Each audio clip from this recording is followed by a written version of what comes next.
বাংলাদেশের অচল অবস্থায় ভারতবর্ষে বাড়তে পারে পোশাকের দাম, এমনটাই আশঙ্কা ভারতীয় আমদানিকারকদের।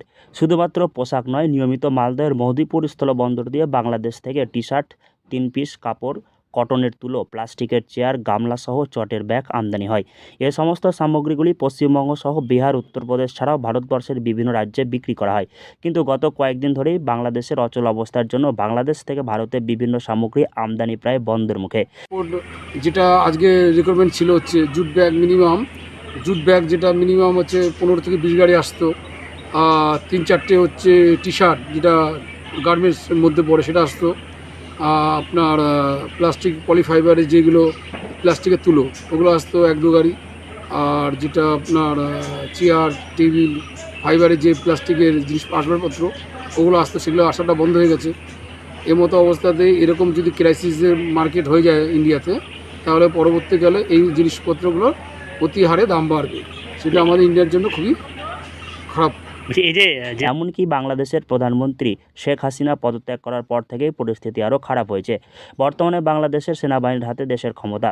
এমন পরিস্থিতিতে দেশের অভ্যন্তরীণ পরিস্থিতি সামাল দেওয়ার জন্য ইতিমধ্যে আমদানি রপ্তানি বন্ধ করা হয়েছে দেশের সমস্ত বন্দরগুলি দিয়ে। গত কয়েকদিন ধরে মহদীপুর বন্দর দিয়ে আমদানি রপ্তানি প্রায় বন্ধ রয়েছে। মহদীপুর স্থলবন্দর দিয়ে আমদানি করা হয়ে থাকে মূলত টি-শার্ট, শাড়ি, লুঙ্গি, জুট ব্যাগ, প্লাস্টিকের চেয়ার। আমাদের এখানে লোকাল বাজারে যেরকম প্লাস্টিকের চেয়ার লোকাল বাজারে বিক্রি হয় কিছু, আর কিছু চলে যায় হচ্ছে আপনার বিহার দিকে, বিহার রাজ্যে চলে যায়, আর কিছু কলকাতাতে যায়। আর টি-শার্ট হচ্ছে শিলিগুড়ি, দার্জিলিং, ইউপি, বেহারি ওই জায়গাতে টি-শার্ট যায়। আর জুট ব্যাগ হচ্ছে আপনার রাজস্থান। অবশ্যই যখন আমাদের যে ক্রাইসিস মার্কেট হয়ে যাবে তখন কালোবাজারিরা ওই জিনিসপত্রের দাম বাড়িয়ে দেবে, সেক্ষেত্রে আমাদের ইন্ডিয়ার খুবই সমস্যা হবে।